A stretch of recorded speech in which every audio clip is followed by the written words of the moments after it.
Think about the last time you visited the dentist. Maybe it was recently. Maybe it's been a while longer than you would like to admit. But you know the feeling. You know exactly what it's like to walk into that office, with its particular smell of antiseptic and mint and something faintly chemical underneath. You know the sound of it, the low mechanical hum of equipment, the faint murmur of voices from behind closed doors, maybe the sound of a drill somewhere down the hallway, distant enough to be tolerable but close enough to keep you aware of it. You sit in the waiting room, maybe flipping through a magazine without really reading it, maybe staring at your phone, and there is that low background feeling, not quite anxiety, not quite dread, but something in between. Something that has been with you since childhood, since the very first time someone tilted you back in that chair and pointed a bright light at your open mouth. And then it's your turn. The paper bib gets clipped around your neck, the chair reclines, the hygienist or the dentist leans over you, and the work begins. The scraping, the probing, the little mirror moving from tooth to tooth. Maybe they say, everything looks good. Maybe they say you have a small cavity forming. Maybe they talk about your gums, about flossing more regularly, about coming back in 6 months, about the wisdom tooth they've been watching. You nod. You make the appointment. You drive home with that clean, slightly raw feeling in your mouth, running your tongue along the smooth surfaces of your teeth, and you think, that wasn't so bad, until next time. It is such an ordinary experience, so routine, so woven into the fabric of modern adult life, that most of us rarely stop to think about it. We just accept it. Teeth need dentists. That's how it is. That's how it has always been. But has it? Has it really always been this way? That is the question I want to ask tonight. That is the question that, once you start looking into it, turns out to have an answer that is genuinely surprising, genuinely fascinating, and in a quiet way, genuinely humbling. Because here is what the science actually shows. Here is what archaeologists and anthropologists and dental researchers have found, again and again, when they study the teeth of people who lived before our modern world. Before the supermarkets, before the sugar, before the soft bread and the processed food and all the rest of it. Our ancestors had remarkable teeth. Not perfect. Life was too hard for perfect. There was wear. There were injuries. There were occasional infections from a cracked tooth or a cut in the gum. But cavities, genuinely rare. Crooked teeth crammed into jaws too narrow to hold them comfortably. Almost unheard of in truly ancient populations. Widespread gum disease, surprisingly uncommon. The bones tell a clear story, and the story is this. For most of human history, for the vast majority of the time that our species has existed on this planet, the human mouth was in substantially better shape than the average modern mouth is today. And that was without toothbrushes, without toothpaste from a tube, without fluoride treatments or professional cleanings or any of the tools and interventions that modern dentistry provides. How? Why? What did they have that we don't? What did they do, or not do, that made such a difference? Those are the questions we're going to spend the next couple of hours exploring together, slowly, gently, without any rush. This is the kind of story that rewards patience, the kind that gets richer the more you sink into it, the more you let its details wash over you and settle. We're going to travel back through time tonight, back through the centuries and the millennia. We're going to spend time with early human beings living in a world so different from ours that it is almost impossible to fully imagine. We're going to look at what they ate and how they ate it, and what that did to their teeth over thousands and thousands of years. We're going to watch the first deliberate tooth-cleaning rituals develop the chewing sticks, the salt, the ash, the careful mourning habits that people developed long before civilization gave them a name. And we're going to walk through some of the greatest ancient civilizations the world has known: Egypt, India, China, Greece, Rome, and see how each of them thought about the mouth, how each of them tried, in their own way, with the knowledge and tools they had, to take care of something they understood to be important. And then we're going to watch the turning, the long, slow change that carried us from remarkable natural dental health to the world we live in now, a world of widespread cavities and crowded jaws and billion-dollar dental industries. We're going to understand how that happened, not with alarm, not with judgment, but with the quiet curiosity of someone following a thread through history and seeing where it leads. There is no urgency in this story. There is nothing here that requires your immediate attention or your worry. It is just a story, a long, slow, fascinating story about something so close to you that you carry it in your own head right now as you listen to these words. So settle in. Let your body find its comfortable position. Let your breathing begin to slow, just slightly, naturally. The day is behind you now. The night is here, and we have a journey to take. Let's start at the very beginning. Let's start with the jaw. Somewhere in a museum in London or Nairobi or Johannesburg or any number of cities around the world, there is a skull. It sits behind glass, lit carefully from above, and if you stand in front of it and look at it long enough, something remarkable happens. You stop seeing it as a historical artifact, a curiosity behind glass, and you begin to see it as what it is. A person.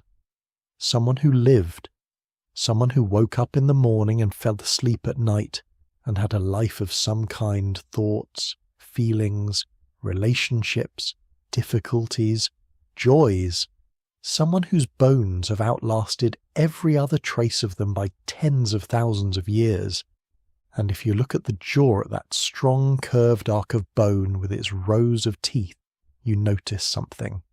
Something that researchers have noted again and again. Something that becomes impossible to overlook once you know to look for it. The jaw is wide. Not dramatically, not grotesquely, just wide.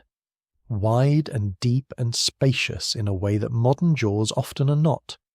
The dental arch, the curve along which the teeth are arranged, is broad and gently rounded, and the teeth themselves sit within it evenly, without crowding, without twisting, without the chaotic overlap that orthodontists spend careers correcting in their modern patients. Even the very back teeth, the third molars, the wisdom teeth have room, they came in straight, they did their job. This is where our story of the human mouth really begins. Not with food, not with toothbrushes, not with dental treatments of any kind. It begins with the jaw itself, and with the remarkable, elegant way that the human body responds to the demands placed upon it. The jaw is not static. It is not a fixed structure that grows according to a rigid blueprint and then stops. It is dynamic. It is responsive. The bones of the jaw, like the bones throughout the body, are constantly being remodeled, laid down in new layers, reabsorbed in others in response to the mechanical forces applied to them. A bone that is regularly stressed, that is asked to bear weight. To transmit force grows denser and stronger, and, in the case of the jaw, wider and deeper. A bone that is not regularly stressed does none of those things. It grows to something less than its full potential. It stays a little narrower, a little shallower, a little less spacious. This is a principle so fundamental to human biology that it applies everywhere. Astronauts who spend months in zero gravity return to Earth with measurably thinner, weaker bones, because those bones were not being used. Athletes who run long distances develop denser leg bones than people who are sedentary, because those bones are constantly being asked to carry load and absorb impact. The body builds itself to meet the demands it faces. It always has. For the jaw, the demand is chewing, and for most of human history, for hundreds of thousands of years, that demand was substantial. Let's think about what chewing actually is, from the jaw's perspective. When you bite into something tough and fibrous, a raw carrot, say, or a piece of dried meat, the muscles on the sides of your face contract powerfully. The masseter, running from the cheekbone down to the lower jaw. The temporalis fanning out from the side of the skull. These muscles generate remarkable force. The human bite at the back molars can exert pressure of somewhere between 150 and 200 pounds per square inch in a healthy adult. That force is transmitted into the jawbone, and the jawbone responds to it over time by growing to accommodate it. Now imagine that happening not just occasionally but at every meal, multiple times a day, every day of your life, from the moment you first began eating solid food as a young child, from the very beginning of solid feeding, from the first tough roots and fibrous plants and pieces of chewy meat. The jaw is being exercised, the muscles are being built, the bone is receiving the signals it needs to grow wide and strong. The result in a person raised on the kind of diet that early humans ate is a jaw that reaches something close to its full genetically possible size. Wide, deep, spacious, big enough to comfortably house every tooth that needs to fit inside it, all 32 of them, including those third molars in the very back. Now here is where it gets interesting. The genes for jaw width and dental spacing haven't changed. If you took a child born today and raised them from infancy on the diet of a hunter-gatherer on tough roots and raw vegetables and fibrous meat and hard nuts, their jaw would likely develop to something much closer to that ancient spacious model. The genetic blueprint is still there. It is not lost.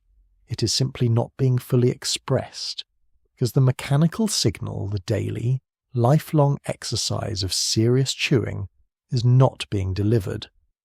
Researchers who study this phenomenon have a name for it. They call it the soft diet hypothesis, or sometimes simply the masticatory hypothesis. The idea is straightforward. The dramatic increase in malocclusion, in crooked, crowded teeth, that we see in modern industrialized populations is not primarily a genetic problem. It is a developmental problem. It is what happens when a jaw that was designed to be exercised grows up on food that requires almost no exercise at all.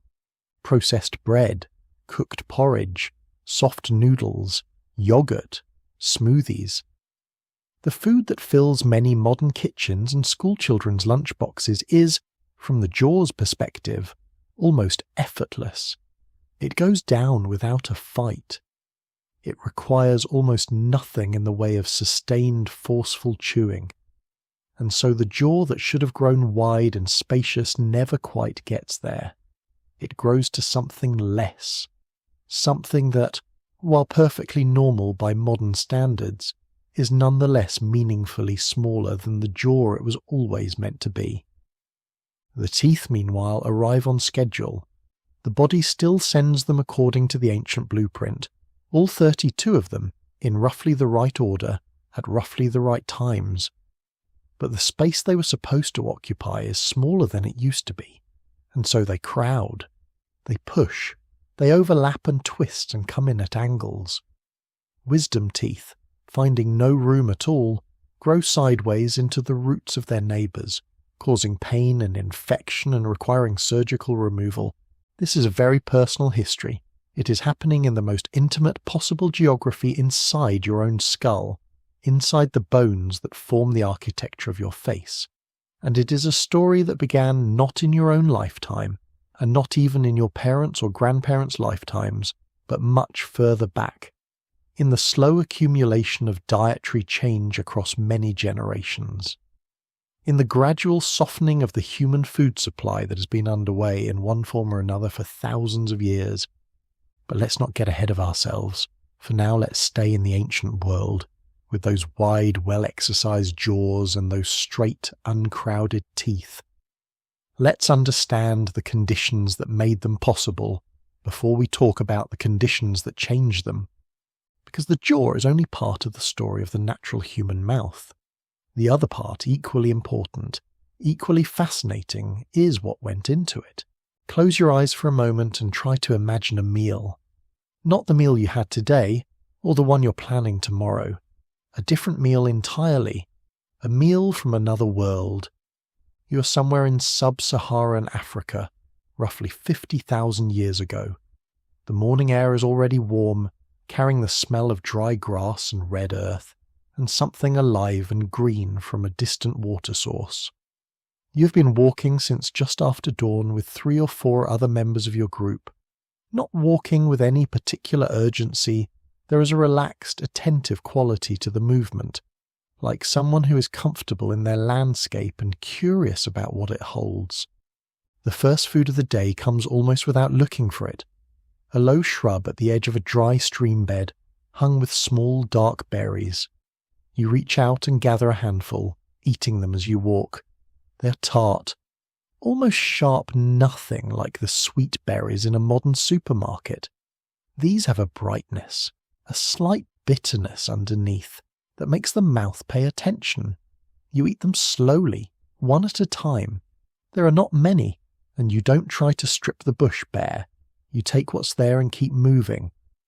A little further on, someone in your group stops and crouches near a patch of disturbed soil.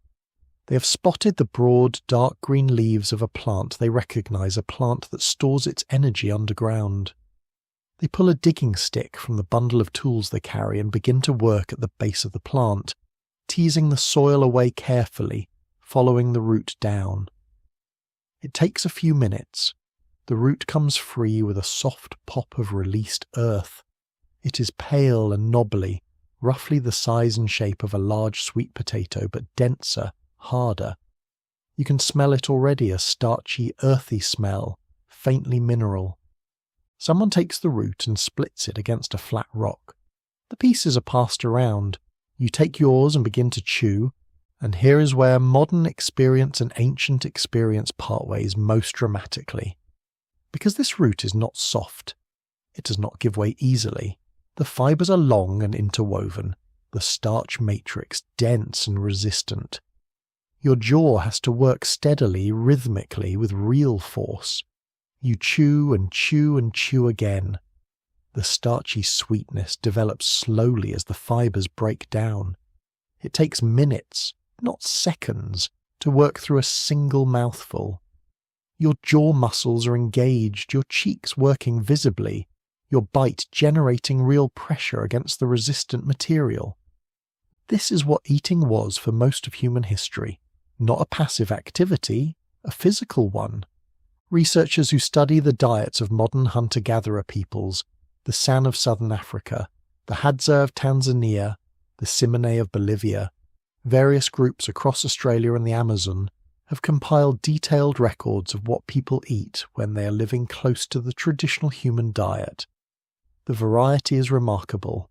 Some studies have documented over 100 different plant foods consumed across a single year, dozens of different animal foods, insects, eggs, honey when it could be found, fish, birds, large and small mammals, shellfish in coastal areas. And almost all of it required real sustained chewing. Let's stay with the food for a while because the details matter. Let's slow down and really inhabit this ancient diet, because it is the foundation of everything else we're going to talk about tonight. Roots and tubers were, for many ancient populations, the most reliable and calorie-dense plant food available.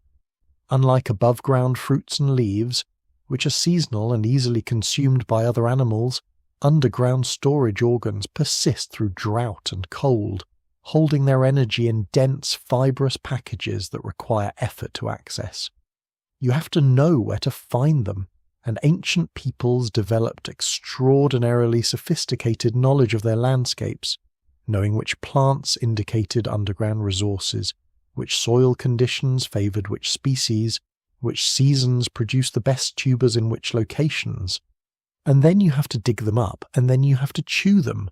Some of these ancient tubers, the wild varieties of what eventually became our domesticated vegetables, were dramatically tougher and more fibrous than anything in a modern grocery store. Wild yams in Africa are so fibrous that eating them raw requires sustained, powerful chewing for extended periods. Ancient tiger nuts, small, knobby tubers that grew across much of Africa and were likely important in early human diets, have been described by researchers who ate them as requiring almost comically prolonged chewing before they could be swallowed. Every meal was a workout. Meat was another crucial component of the ancient diet, though the proportions varied considerably depending on geography and season. In equatorial Africa, plant foods may have made up a larger portion of the diet. In higher latitudes, particularly during cold periods, animal foods became more central. But wherever and whenever early humans ate meat, it bore little resemblance to the tender, carefully raised, precisely butchered product that most of us buy today. Wild game is lean. The muscles of animals that have spent their lives running across open landscapes are dense with protein and low in the marbled fat of their domesticated descendants. When you cook wild meat over an open fire quickly, without the slow, moist heat of a modern oven or the careful temperature control of a restaurant kitchen, you get something that is thoroughly cooked, but still very much in need of serious chewing. Tough, fibrous, requiring the full participation of the jaw. And then there were the bones. Ancient peoples cracked open bones for the marrow inside a dense, rich, calorie-packed substance that represented a valuable food source. Cracking bones required stone tools and significant force. Getting the marrow out required careful work. The act of eating, from beginning to end, was physically engaged in ways that we have almost entirely abandoned. Let's talk about nuts, because nuts deserve their own moment in this story, and they're often overlooked. In their wild, unprocessed state, many nuts come in shells that require real effort to open. Walnuts, hazelnuts, hard-shelled wild almonds, various species of hickory and acorn. These are not the smooth, pre-shelled, salted products in a bag from the store. Opening a wild hazelnut requires either a specific technique with a rock or a degree of jaw force that is simply not part of modern eating. And once you have opened it, the nut meat inside is often harder, drier, and more fibrous than its cultivated equivalent. You chew it slowly. It yields its flavour gradually. A handful of wild hazelnuts might occupy 15 or 20 minutes of steady, attentive chewing. This slowness was not a problem. It was not an inconvenience to be solved. It was simply how eating worked. There was no urgency. There was time. Now, here is the crucial thing that ties all of this together. All of this tough, fibrous, resistant food was doing something that we almost never think about when we consider ancient dental health. It was cleaning the teeth. Not deliberately, not intentionally, just as a byproduct of the physical act of chewing it. When you work a dense, fibrous root back and forth across your molars for several minutes, the fibrous material scrubs across the tooth surfaces. It reaches into the crevices between teeth. It massages the gum tissue. It works mechanical force against the soft deposits of bacteria and food particles that accumulate on tooth surfaces throughout the day. This is in essence what a toothbrush does, except the toothbrush is the food itself, and it is doing its work automatically, naturally, with every meal. The ancient diet was self-cleaning. It was built into the design of human biology from the very beginning. The foods that the body needed for nourishment were also the foods that kept the teeth clean as a side effect. It is an elegant, almost beautiful piece of evolutionary design. And then there is the other crucial fact, the one that, more than any other single thing, explains the extraordinary dental health of our ancestors. The thing that is missing from the ancient diet, as completely as if it had never existed. Sugar, refined sugar, the concentrated, crystalline, tooth-destroying sweetness that has become so woven into the modern food supply that it's difficult to imagine eating without it. There was none.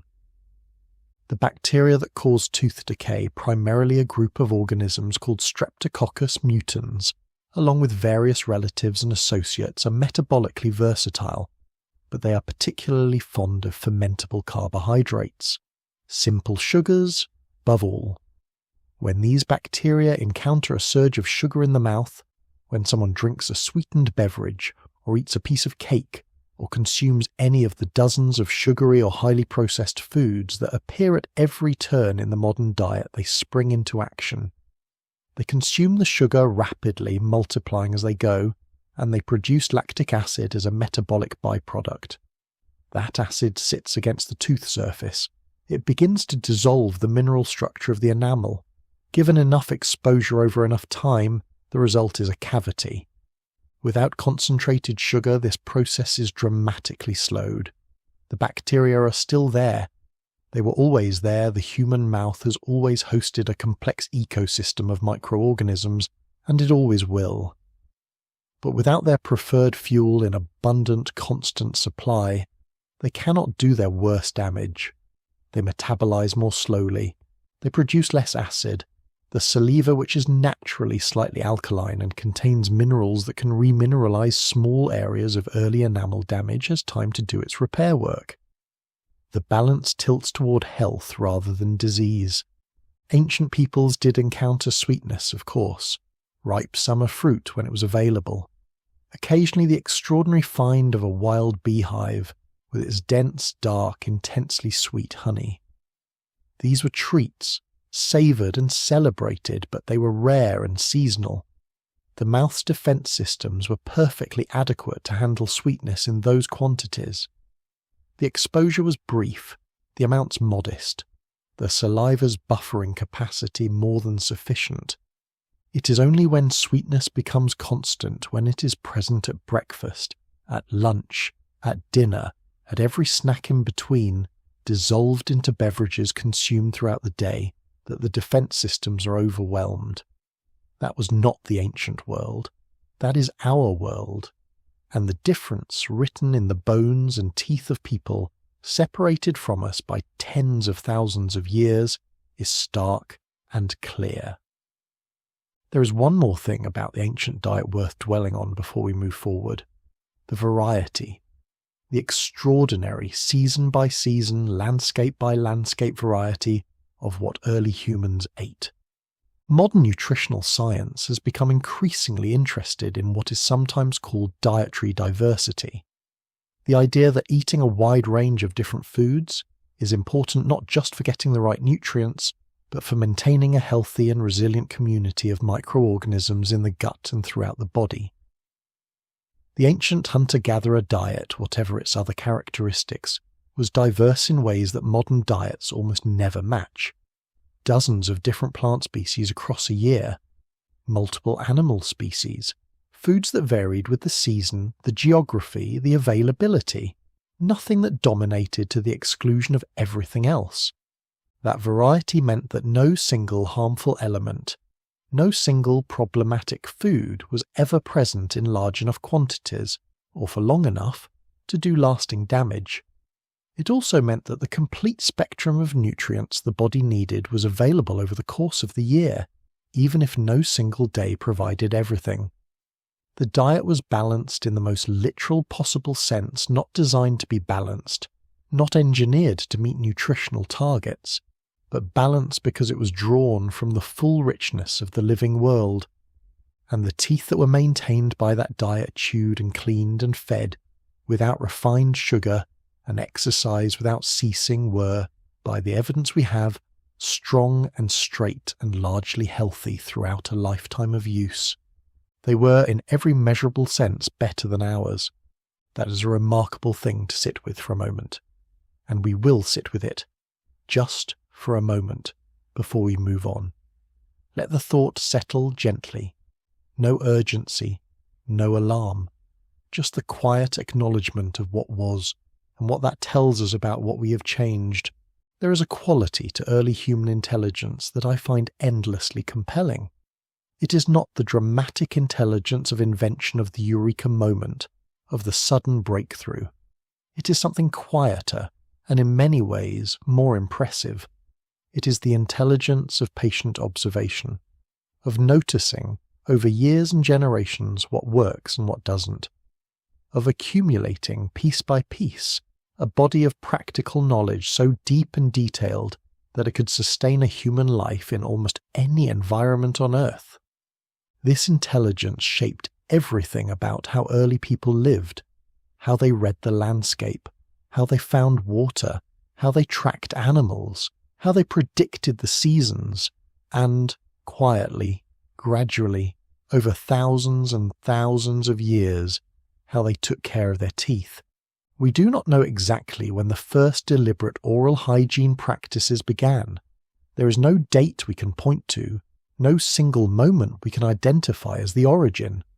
But the evidence from archaeology, from the study of traditional cultures that have maintained ancient practices into the modern era, from the analysis of plant compounds and the wear patterns on ancient bones, points to a simple conclusion. People were taking care of their mouths long before anyone wrote anything down, long before civilization, long before history in the formal sense. They were doing it because they noticed. They noticed that certain practices left the mouth feeling cleaner, that certain plants, chewed in certain ways, reduced the bleeding of inflamed gums, that certain substances rubbed across the teeth seemed to brighten them, to remove the accumulation of darkened deposits. They did not have the vocabulary of microbiology. They did not know about Streptococcus mutans or lactic acid or enamel demineralization. But they had something equally powerful, the accumulated observation of many lifetimes, passed carefully from one generation to the next. Let's begin with the oldest and most widespread tooth cleaning tool in human history, the chewing stick. A chewing stick is, at its simplest, exactly what it sounds like. A twig. A small, fresh twig cut from a specific kind of tree, roughly as thick as a finger and somewhere between 6 and 10 inches long. The user places one end in the mouth and chews it, working it against the back teeth until the wood fibers at the tip begin to separate and splay outward, forming a natural brush, a dense mat of fine fibers, soft enough not to damage gum tissue, stiff enough to scrub effectively against the tooth surfaces. The user then works that frayed end along their teeth and gums, using a combination of scrubbing and massaging motions. And then they chew it some more, refreshing the tip, and continue. It is a slow, unhurried practice, something you do while sitting by a fire or waiting for food to cook, or simply resting in the shade at midday. The mechanical action of the chewing stick is useful on its own. The fibrous tip removes plaque from tooth surfaces, massages and stimulates the gum tissue, and works debris out from the crevices between teeth. But the mechanical action is only part of what makes the chewing stick effective. The other part, the part that makes certain trees dramatically more valuable than others for this purpose, is chemistry. The neem tree is the most famous example. Neem grows across South Asia and Africa, a medium-sized tree with glossy dark green leaves and clusters of small white flowers that release a faint, clean smell in the evening air. It is one of the most chemically complex trees known to science. Its leaves, bark, seeds, and twigs contain dozens of active compounds, among them nimbin, nimbidin, nimbidol, and various other terpenoids and limonoids that have been extensively studied for their biological activity.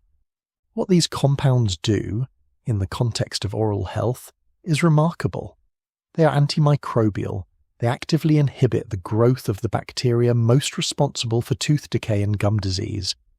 They are anti-inflammatory. They reduce the swelling and bleeding of inflamed gum tissue. They are astringent. They cause a mild tightening of gum tissue, which can help it adhere more firmly to the tooth surface and resist the invasion of bacteria. And the slightly bitter flavour of fresh neem triggers a surge of saliva production, and saliva, as we've already noted, is one of the mouth's most important natural defences, buffering acidity and carrying minerals that help maintain and repair enamel. When someone chews a neem stick for 15 or 20 minutes in the morning, they are delivering all of these benefits simultaneously. They are scrubbing their teeth with a mechanical tool that gets into the crevices between teeth and along the gum line. They are dosing their mouth with a complex mixture of antimicrobial and anti-inflammatory compounds. They are stimulating their saliva production. They are massaging their gum tissue to promote circulation and health. And they are doing all of this with a single tool that costs nothing but a moment's knife work and a walk to the nearest neem tree.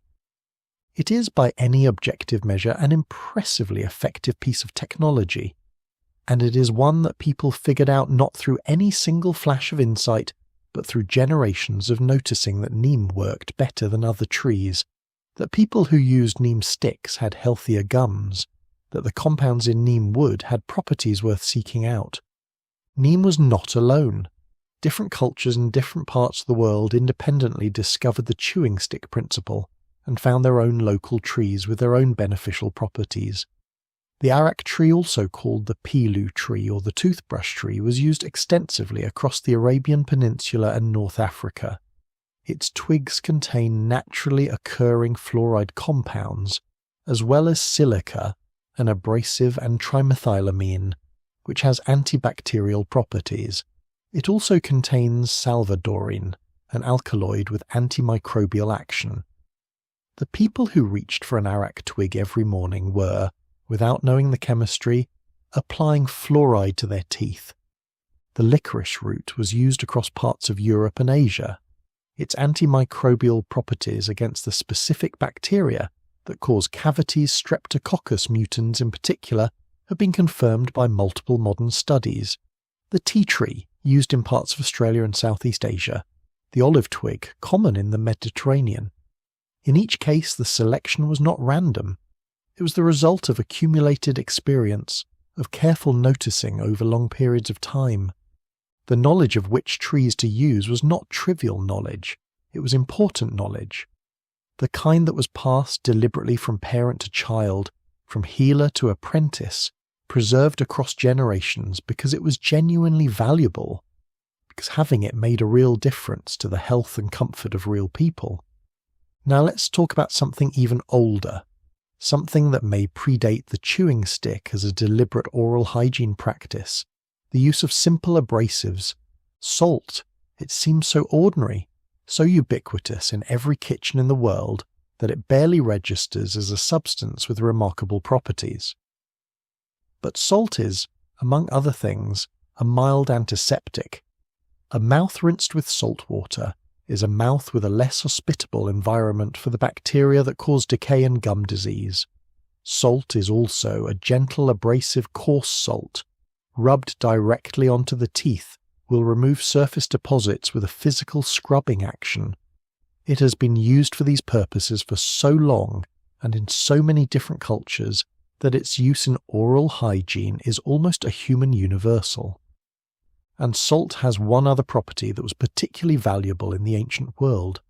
It is readily available in many environments, near the sea or near salt deposits, or at the edges of salt flats and salt-rich springs. Wherever salt was accessible, people seem to have found their way to using it for cleaning the teeth. The evidence comes from a dozen different cultures and traditions spread across every inhabited continent. Salt and teeth have been connected, it seems, for as long as people have had both. Wood ash is another substance with a long history of use in oral care. The fine, powdery ash from a wood fire is mildly alkaline, its pH sits above neutral, on the opposite side of the scale from the acids produced by decay-causing bacteria. When ash is rubbed across the teeth, or when ash-treated water is used as a mouth rinse, it neutralizes those acids. It raises the pH of the mouth back toward neutral or slightly above, creating conditions less favorable to bacterial growth and less damaging to tooth enamel. People who regularly clean their teeth with wood ash were doing something chemically sensible, even without any understanding of the chemistry involved. Charcoal coarser than ash, granular, deep black was also used in various forms across many cultures. It is mildly abrasive. It has some capacity to absorb certain compounds responsible for unpleasant odours, and certain forms of activated charcoal have properties that have made them of genuine interest to modern researchers. The charcoal toothpastes and powders that appear in health food stores today are not a new invention. They are a modern echo of a practice that is, by any reasonable estimate, many thousands of years old. And then there were the fibres, the predecessors of dental floss plant fibres, thin strips of bark, carefully prepared lengths of animal tendon or sinew, that were worked between the teeth to remove debris from the places that no amount of surface scrubbing could reach. The gaps between teeth are, as any dentist will tell you, the most vulnerable areas for decaying gum disease. Food particles lodge there, bacteria colonize there. Whatever cleaning happens on the tooth surfaces, if the interproximal spaces, the spaces between adjacent teeth, are left unaddressed, problems develop. Ancient peoples, without the benefit of modern dental education, seem to have understood this intuitively. Not in terms of bacteria and decay mechanisms, but in terms of the simple, practical experience of food getting stuck between the teeth and needing to come out. The gesture of reaching for a thin fibre and working it carefully between the back teeth is a gesture so natural, so direct a response to a felt need, that it appears to have developed independently in many different places and times. Imagine the scene again. A fire burning down to its embers in the evening. The meal is finished. Someone across the fire is working a thin fibre between their teeth with slow, careful movements. Pausing, moving to the next gap, pausing again. Not in a hurry, just attending to something that needs attending to. A small ritual of care at the end of the day.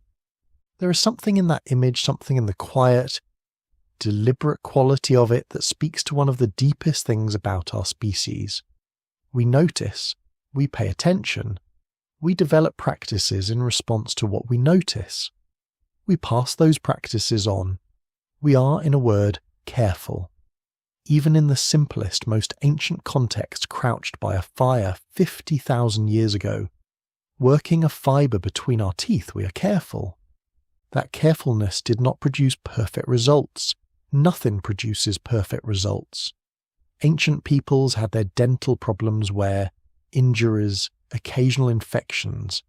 Life was not gentle, but it produced results that were, on the whole, substantially better than what most of us achieve today with our electric toothbrushes and fluoride toothpastes and twice-yearly professional cleanings.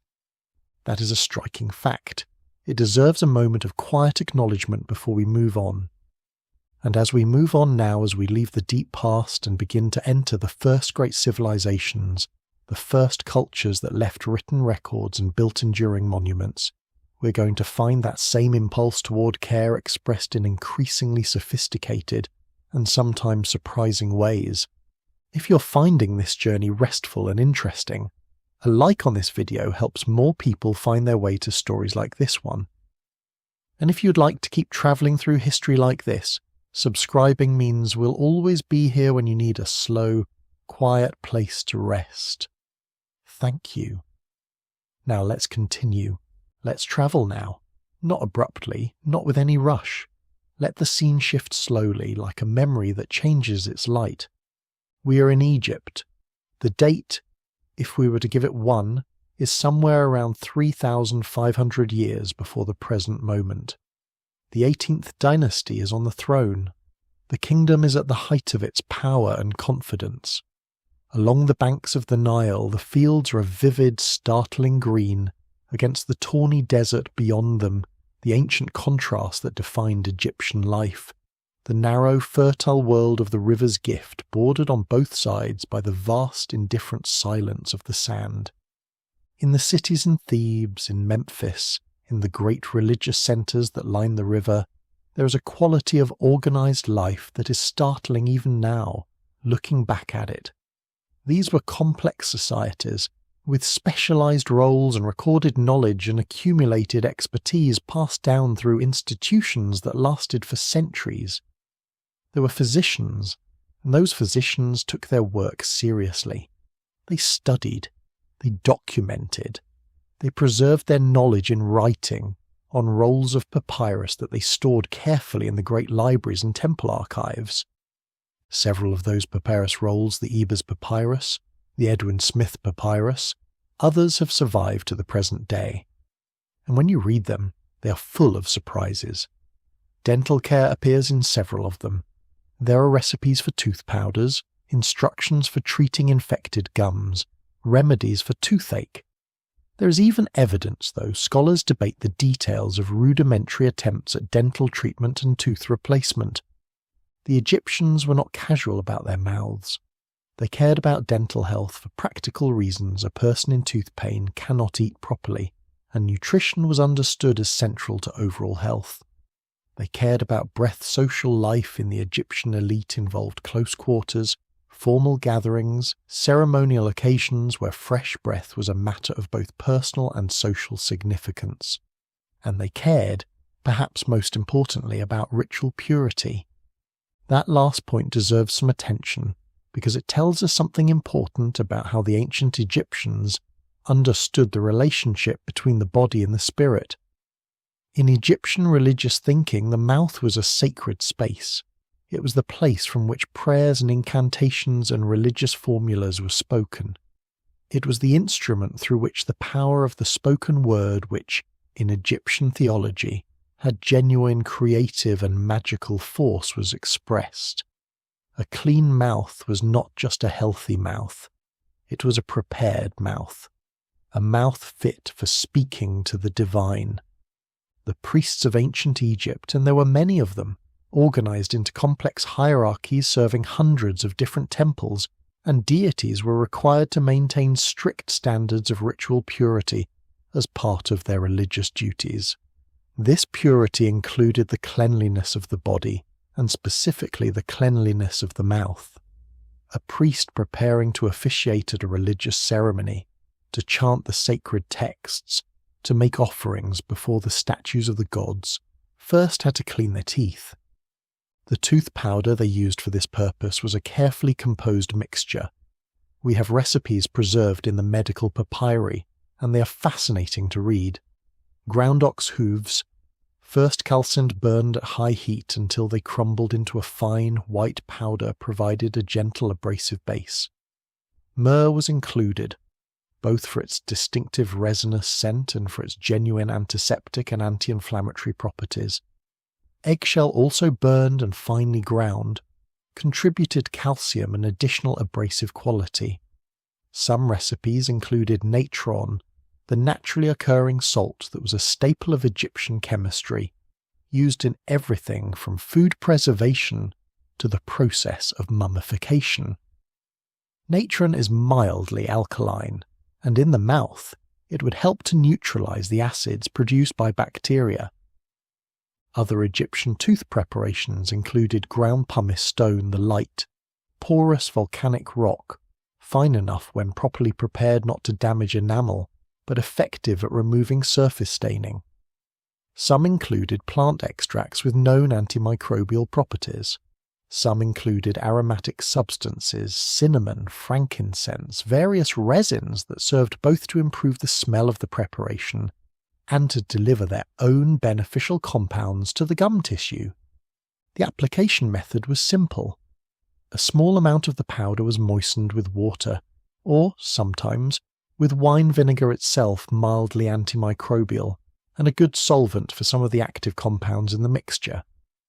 A finger or a small pad of plant fibre was dipped into the paste, and used to rub the preparation across the teeth and gums in a circular motion, working from tooth to tooth, front and back.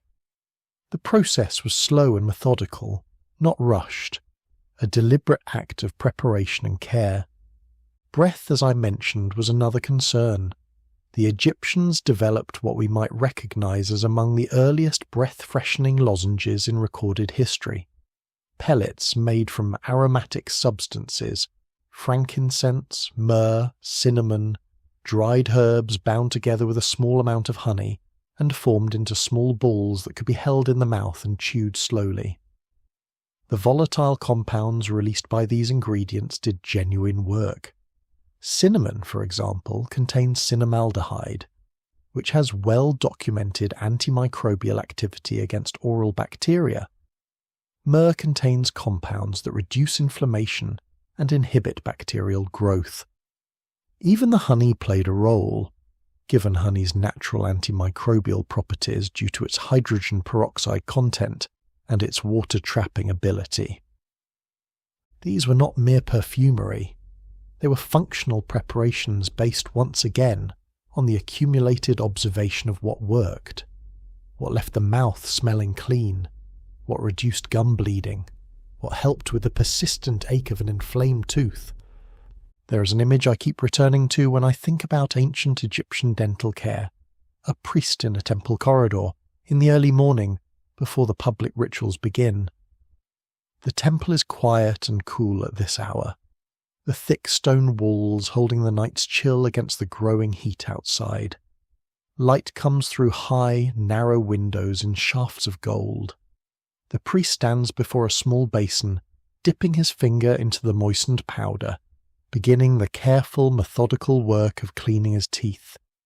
His face is calm, composed, the same expression he will carry through the rituals that follow. This is part of the preparation. This is the beginning of the work. It's a quiet, dignified moment, a moment that connects the practical and the sacred without making them separate things, and it is a moment that could have taken place, with variations, in temple after temple, morning after morning across centuries of Egyptian history.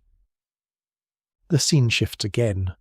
We move east and south, out of the Nile Delta and across the long, gradual arc of the ancient world, until we arrive in the Indian subcontinent, a civilization developing its own extraordinary tradition of medical thought at roughly the same time Egypt was flourishing.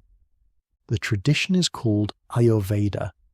The word itself comes from Sanskrit ayus, meaning life or longevity, and Veda, meaning knowledge or science.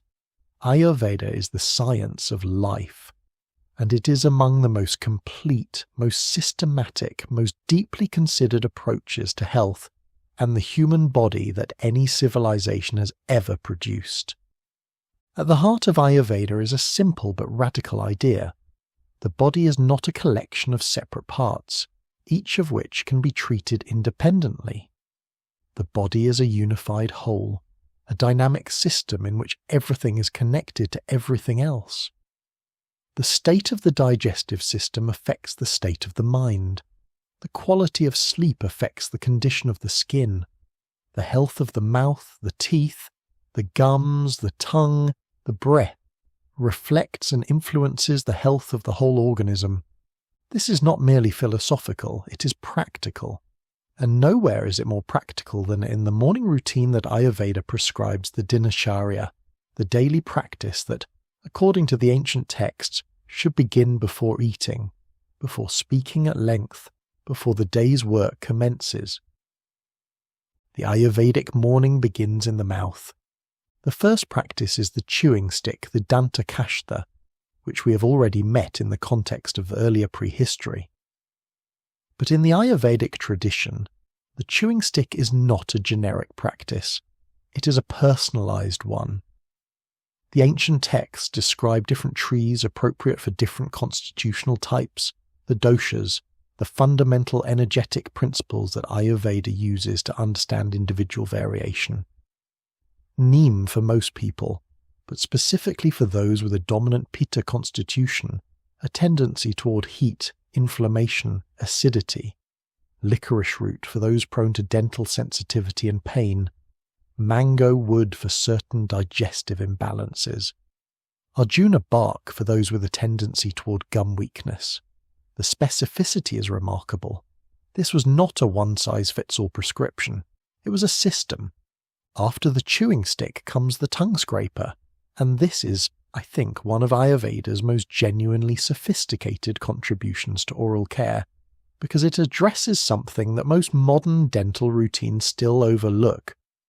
Through the night, while the body rests and the digestive system processes the previous day's food, a coating forms on the surface of the tongue. It is visible in the morning a thin, whitish or yellowish layer of bacteria, dead cells, mucus, and metabolic byproducts. This coating is a significant source of the bad breath that most people experience upon waking, and the bacteria within it can, over the course of the day, migrate to the teeth and gum line and contribute to the development of decay and gum disease. The Ayurvedic tongue scraper, a thin, flexible tool, slightly curved, designed to be drawn across the length of the tongue from back to front, removes this coating before it can do its mischief. The scraper was traditionally made from copper, and the choice of copper was not arbitrary. Copper has genuine, scientifically documented antimicrobial properties. A copper surface is inhospitable to many species of bacteria and fungi. The act of scraping the tongue with a copper instrument deposits trace amounts of copper ions into the mouth, creating an environment that is less welcoming to the microorganisms responsible for bad breath and dental disease.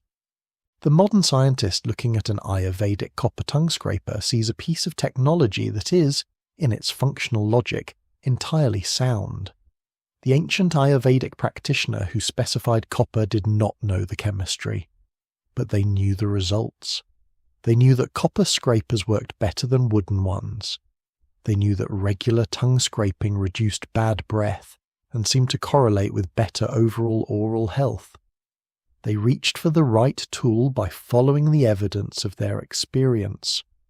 Oil pulling comes next in the Ayurvedic morning sequence, the practice of taking a mouthful of oil, typically sesame, and swishing it slowly and deliberately around the mouth for an extended period. The ancient texts recommend between 10 and 20 minutes, which strikes most modern people as remarkably long. The claimed mechanism in Ayurvedic terms involves the oil absorbing toxins and impurities from the oral tissues. In modern scientific terms, the proposed mechanism involves the oil mechanically removing bacteria and their byproducts from surfaces they have colonized, and the fatty acids in sesame oil having some direct antimicrobial activity. The scientific evidence on oil pulling is mixed and ongoing. Some studies show modest benefits for gum health and reduction in bacterial counts. Others find the benefits minimal, but the practice has been continued, unbroken, for more than 2,000 years in parts of India, which suggests that people found it useful, that the results they observed over generations warranted its continuation. What stays with me most about the Ayurvedic approach to oral care is not any single practice. It is the framework, the understanding that the mouth is not a separate room in the house of the body, with its own isolated problems requiring isolated solutions. It is a connected space connected to digestion, to immunity, to the overall quality of life. Problems in the mouth signal problems elsewhere. Care for the mouth is care for the whole self. You cannot tend to one without in some way tending to the other. Modern medicine is rediscovering this truth. The research connecting oral health to systemic health, to heart disease, to diabetes, to cognitive decline, to pregnancy outcomes is growing every year. What Ayurveda intuited through long observation, modern science is confirming through clinical study. The mouth matters. It has always mattered. And treating it as a connected part of the whole is not alternative thinking. It is simply good thinking. Further east, into the river valleys of ancient China, where another great tradition of medicine was developing, and where the story of dental care takes a turn towards something you use every single morning. Chinese medicine shares with Ayurveda the fundamental principle of the body as an integrated system. The ancient Chinese medical framework is different in its specifics. It works with concepts like qi, the vital energy that flows through channels in the body, and with the balance of yin and yang, the complementary forces that the Chinese saw as underlying all natural phenomena. But the underlying insight is the same. Nothing in the body exists or functions in isolation. In the Chinese medical tradition, the teeth are understood to be connected to the kidneys, the gums to the stomach. These correspondences sound strange to the modern Western ear, but they reflect a genuine attempt to map the connections that the Chinese physicians observed over centuries of practice. A patient with kidney weakness often presented with dental problems. A patient with stomach disorder often had gum inflammation. These observations, compiled across generations, form the basis of a diagnostic system that, while different from modern biomedicine in its vocabulary and framework, was grounded in real clinical experience. Practically speaking, Chinese dental care produced something that changed the history of oral hygiene worldwide: the bristle toothbrush, the specific, recognizable tool, a handle with bristles attached, that eventually made its way from China to the rest of the world and became the universal instrument of dental care that it is today. The earliest Chinese bristle brushes are typically dated to around the 7th century of the current era, during the Tang dynasty. But the roots of the practice stretch back earlier, and the refinement of the tool continued for centuries afterward. The handles were made from bone, often the bones of cattle, or from bamboo, which was strong and lightweight and available in abundance. The bristles were made from the stiff hairs of the Siberian pig, specifically the coarser hairs that grew along the back of the neck and spine. These hairs had the right combination of stiffness and flexibility, firm enough to scrub effectively, resilient enough not to damage gum tissue with moderate use. The pig hair bristles were set into the handle in a specific way, packed tightly into holes drilled or burned into the head of the brush, and secured with wire or strong thread. The resulting tool was compact and practical. You could hold it comfortably. You could work it across the teeth in a controlled way. You could get it into the back corners of the mouth where fingers and chewing sticks struggled to reach. The Chinese also developed tooth powders and later paste-like preparations to use with these brushes. The earliest formulations were relatively simple salt, ground herbs, sometimes a fine abrasive mineral. Later preparations became more complex, incorporating mint for freshness, various medicinal plants chosen for their specific properties, and ginseng prized in Chinese medicine for its tonic and restorative properties, though the specific benefits for oral health are less clear. Cloves deserve a special mention in the Chinese dental tradition. The clove, the dried bud of a tropical tree native to the eastern Indonesian islands, was valued throughout the ancient world for its flavour and its medicinal properties. In China, as in many other cultures, cloves were specifically associated with dental pain relief, and this association is chemically justified. Cloves contain eugenol, a compound with genuine local anaesthetic properties. The application of clove oil to an aching tooth provides real, if temporary, pain relief. This is not folk magic, it is pharmacology, and Chinese dental practitioners were using it more than 1,000 years before the chemistry was understood. The broader Chinese herbal tradition brought a remarkable range of plant-based treatments to dental care. Toothaches were treated with complex formulas. Gum disease was addressed with preparations applied directly to the affected tissue. Tooth loss was, within the limits of the era's technical possibilities, treated with early prosthetics. Evidence of various attempts at tooth replacement has been found in Chinese archaeological contexts, and the Chinese, like the Egyptians and the Ayurvedic practitioners, understood the connection between diet and dental health. Specific foods were noted as harmful to the teeth, particularly sweet, sticky substances. The advice to rinse the mouth with water after eating appears in Chinese medical texts well over 1,000 years old. The understanding that what you eat affects the health of your teeth, so obvious to us today, was not discovered by modern dentistry. It was recorded by ancient physicians who were paying careful attention. Let us travel westward now, back across the breadth of Asia, through the ancient Near East, and into the world that borders the Mediterranean Sea, into the civilizations of ancient Greece and Rome, the cultures whose ideas, institutions, and practices shaped so much of what eventually became the modern Western world. Imagine you are in Athens. The year is somewhere around 400 BCE. The city is alive with energy and argument, and the particular restless intellectual excitement that seems to have characterized Athenian life. The market is busy with merchants and their goods. Philosophers are holding forth in the colonnaded walkways. Down at the harbour, ships are loading and unloading the goods that flow through this busy, connected city. The smell is complex baked bread, fish, sea air, animals, dust, the sharp tang of wine from somewhere. In Athens, as in the broader Greek world, health was a matter of serious philosophical and practical concern. Hippocrates, working in the 5th century BCE on the island of Kos, and then more widely had established a tradition of medical thinking that was for its time unusually systematic.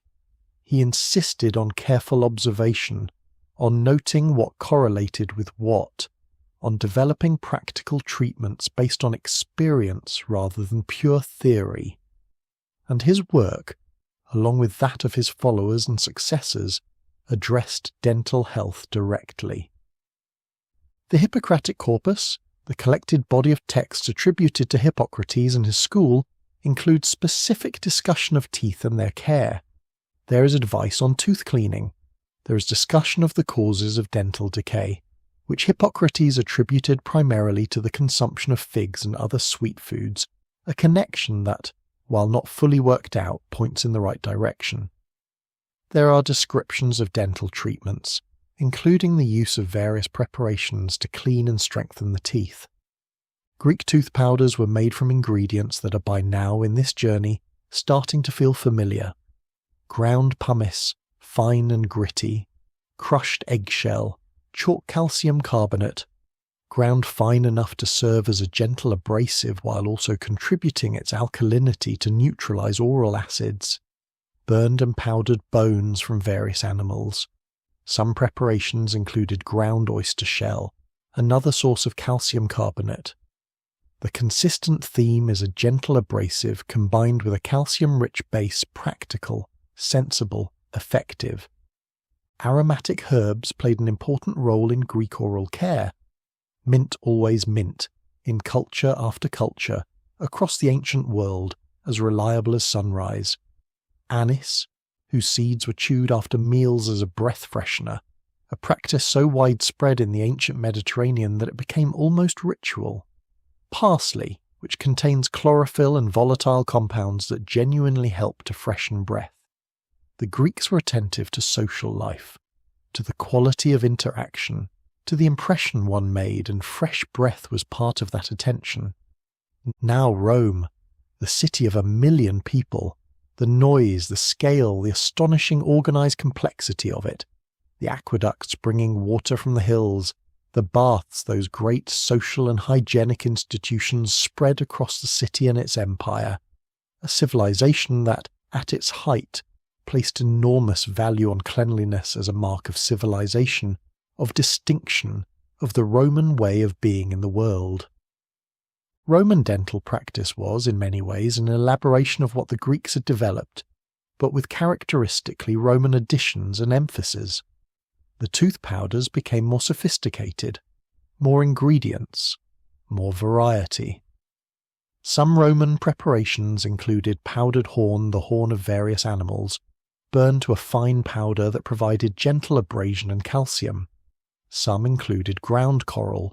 Some included various mineral compounds whose chemistry was not understood but whose physical properties were useful. And then there is the ingredient that always surprises people when they first hear about it: urine. Both Roman texts and later records from the Iberian Peninsula describe the use of human urine, specifically aged fermented urine, as a tooth-cleaning and teeth-whitening agent. The Romans imported barrels of it from Portugal, where it was apparently available in a quality particularly prized for this purpose. This sounds appalling to the modern ear, and yet there is a chemical logic to it that is difficult to dismiss. When urine ferments, the urea it contains breaks down into ammonia. Ammonia is strongly alkaline. It is, in fact, chemically related to the main active ingredient in modern household cleaners. In the context of the mouth, it would rapidly neutralize the acids produced by bacteria, creating conditions inhospitable to tooth decay. It would also have a genuine whitening effect, because ammonia is an effective cleaner of organic stains. The Romans were not being irrational. They were using something that worked, following the evidence of their experience, without the luxury of knowing why it worked. It is, in a way, a perfect illustration of the ancient approach to medicine. Observe what happens, Use what produces good results. Don't require a theory before you act. More pleasant Roman preparations included various mint-based formulations, preparations with wine vinegar, rinses made from the water in which specific herbs had been steeped. The overall picture is of a culture that took oral hygiene seriously, not merely as a personal matter of vanity or comfort, but as part of a broader code of civilized behavior. A Roman of the educated classes who did not clean their teeth was not just unhealthy, they were uncivilized. The state of the mouth was in Roman thinking an indication of the state of the person, and this is perhaps the most lasting contribution of Roman dental culture, the idea of the daily routine, the idea that oral hygiene was not something you thought about when your tooth hurt. It was something you did every morning, as a matter of course, as part of the rituals that marked the beginning of a day as a person who took themselves seriously. The preventive mind, the idea that care before damage is better than treatment after it, that the daily accumulation of small, consistent acts of hygiene is more valuable than any dramatic intervention after the fact. This is an idea that we associate with modern medicine, with modern dentistry, with public health education. But it was being practiced in the morning routines of educated Romans 2,000 years ago. Think about that for a moment. Someone in a Roman house, the light coming in from the courtyard, the sounds of the city already beginning, the smell of breakfast being prepared somewhere standing at a basin, with their tooth powder and their water, working through the same routine they performed yesterday and the day before, and would perform tomorrow. Not because anyone told them to that day, not because their tooth hurt, because it was simply what you did. Every morning, as certain as the sunrise, that person is not so different from you. The tools are different. The specific substances in the tooth powder are different. The language they would have used to describe what they were doing is different. But the impulse, the daily habitual act of caring for the mouth as a matter of course, is identical. We have been travelling through a great span of time tonight. We have moved from the deep prehistory of hunter-gatherers to the high civilizations of the ancient world. We have seen the same essential impulse, the impulse toward care, toward cleanliness, toward the maintenance of health expressed in many different ways, in many different languages, with many different tools and substances and frameworks of understanding. And in all of it, we have seen something that I think is worth carrying with you as we move forward. The human mouth and the human impulse to care for it is ancient. It predates writing. It predates cities. It predates almost everything we associate with civilization. It is as old as we are. You're part of that same long tradition. Every morning in your bathroom you participate in something that connects you to the Egyptian priest in the temple corridor, to the Ayurvedic practitioner with their copper scraper, to the person in ancient Rome at their morning basin. The tools have changed. The understanding has deepened. But the act is the same. Let that thought carry you forward now, gently, into the next part of our story. The part where things begin to change. We've been living for the last hour and a half in a very old world. A world of wide, open landscapes and small bands of people moving through them with knowledge and patience. A world of roots pulled from red earth, of wild nuts cracked open on flat rocks, of tough meat worked slowly between strong teeth. A world where the diet itself was the toothbrush, and where the jaw grew wide because it was given real work to do, and where cavities were so rare that they appear in the archaeological record as exceptions rather than the rule. It was not a perfect world. We should never romanticize the deep past to the point of distortion. Life was difficult in ways that are genuinely hard for us to imagine. Injuries were common and could be fatal without treatment. Infections that a modern antibiotic would clear in a week could, in that world, become life-threatening. The cold, the hunger of lean seasons, the constant background awareness of predators and rivals, and the 1,000 unpredictable dangers of the natural world, none of that was gentle. None of it was easy, but the teeth were good, and the jaw was wide, And in the very specific story we have been following tonight, the story of the human mouth, the ancient world was doing something right that we have, gradually and almost entirely by accident, undone. The undoing began about 12,000 years ago, not everywhere at once, and not quickly. History rarely moves quickly in the ways that matter most. It began quietly, in a few places, with a small group of human beings who noticed something about certain plants.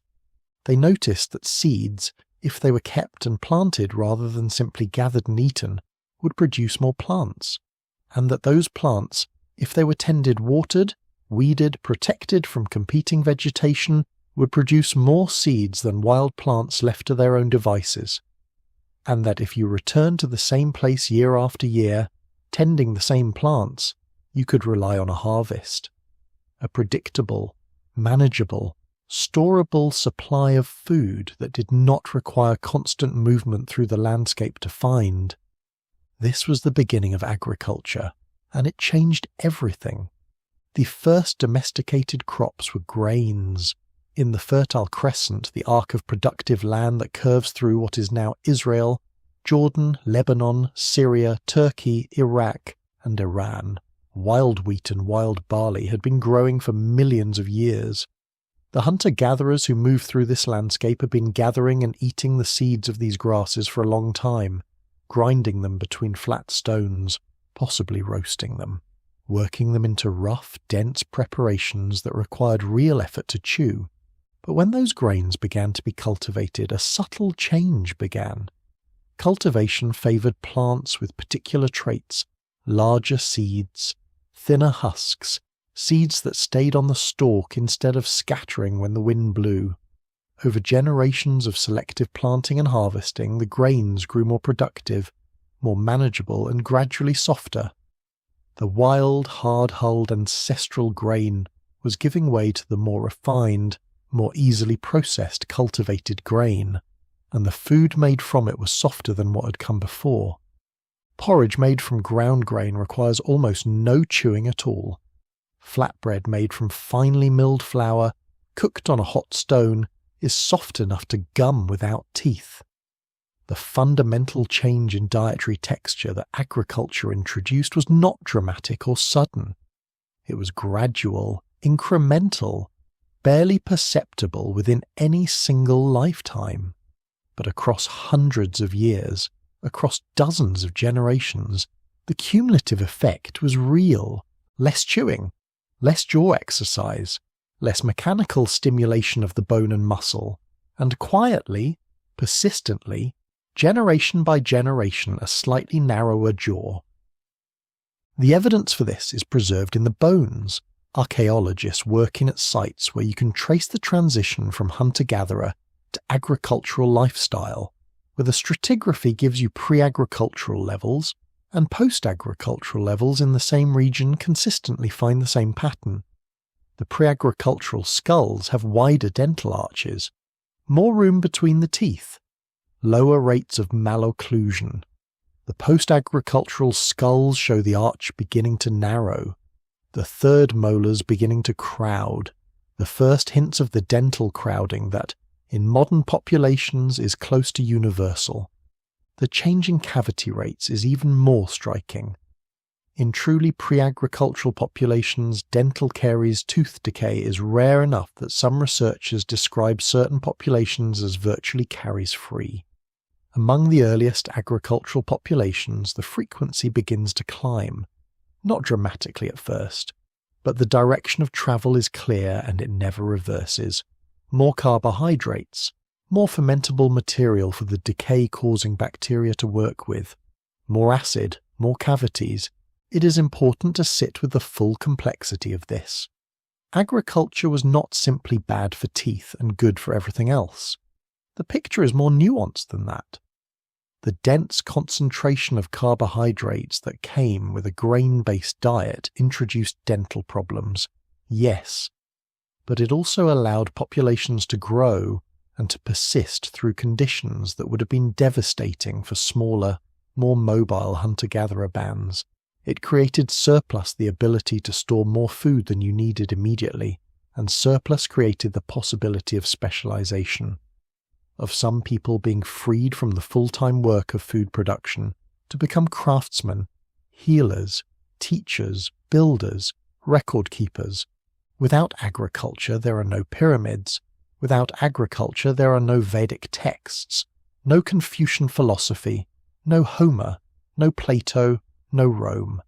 Everything we traced in the last chapter, the Egyptian tooth powders, the Ayurvedic tongue scrapers, the Chinese bristle brushes, the Roman morning routines, all of it was made possible by the agricultural surplus that freed enough people from the daily work of finding food to develop and transmit and refine specialized knowledge.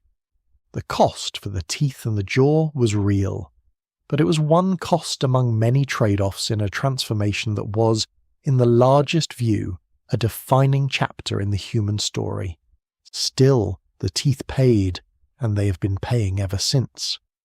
The agricultural transition unfolded over millennia slowly in some places, more rapidly in others. For a very long time, the dietary change it introduced was significant but not yet overwhelming. People were eating more grain than their ancestors, but they were still eating a good deal of other things. The diet was narrowing, but it retained substantial variety. The jaw was shrinking slightly with each generation, but slowly. The cavity rate was climbing, but from an extremely low baseline. What was needed to accelerate the decline to push dental health from gradual, barely perceptible deterioration toward the widespread endemic dental disease we see in the modern world was something additional, something that would provide a concentrated, constant, overwhelming supply of the one substrate that oral bacteria need most. That something had not yet arrived in the era we have been exploring. It was still centuries away, still a luxury available only to the very few, but it was coming, and when it arrived in force, the effect on the human mouth would be swift and unmistakable. Let the thought settle there for a moment. Let the weight of those slow centuries of change rest quietly. There is no urgency in any of this. It is history. It is the long, patient unfolding of consequence, the kind that moves too slowly for any single lifetime to track, but is absolutely clear when you stand back and look at the whole sweep of it. We're almost at the end of the story's long setup. The final catalyst is nearly here. Imagine for a moment that you are tasting sugar for the very first time. Not the sugar you're used to, not the background sweetness in almost everything you eat. The sweetness so ever-present that you have stopped really tasting it as sweetness at all. I mean real sweetness, experienced as a genuine novelty, a crystalline substance placed on your tongue, and the immediate, profound, almost overwhelming rush of pleasure it produces. This is how it would have felt thousands of years ago to encounter refined sugar for the first time. Because for most of human history, for all the tens of thousands of years, we have been tracing tonight nothing like this existed. The sweet things in the world were modest. A ripe fig, a wild berry at the peak of summer, the occasional honeycomb, dark and dense and fiercely guarded by bees.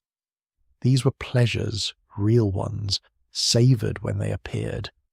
But they were nothing like the concentrated, crystalline, instantly soluble sweetness of refined cane sugar. Sugarcane is a tall, woody grass native to the islands of New Guinea. For millennia it was simply a local plant, chewed for the sweet juice in its stems by the peoples of the Pacific.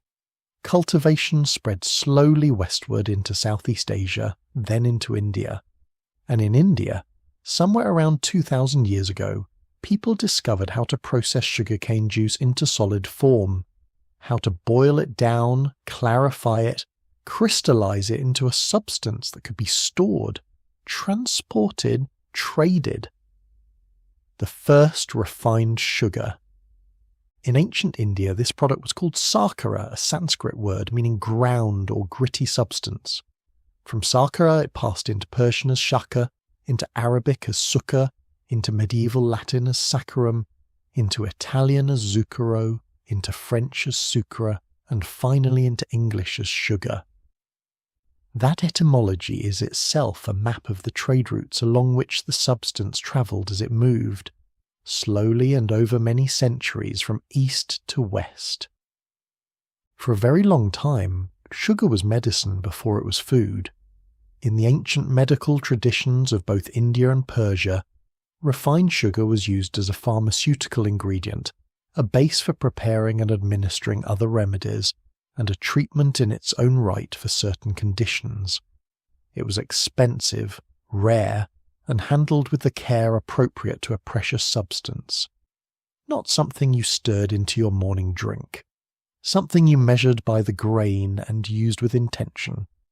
When Arab traders brought sugar to the medieval Mediterranean world, it arrived as an exotic luxury, something that wealthy courts might use to make elaborate confections, to demonstrate their access to rare and expensive goods, to impress their guests with the reach of their connections.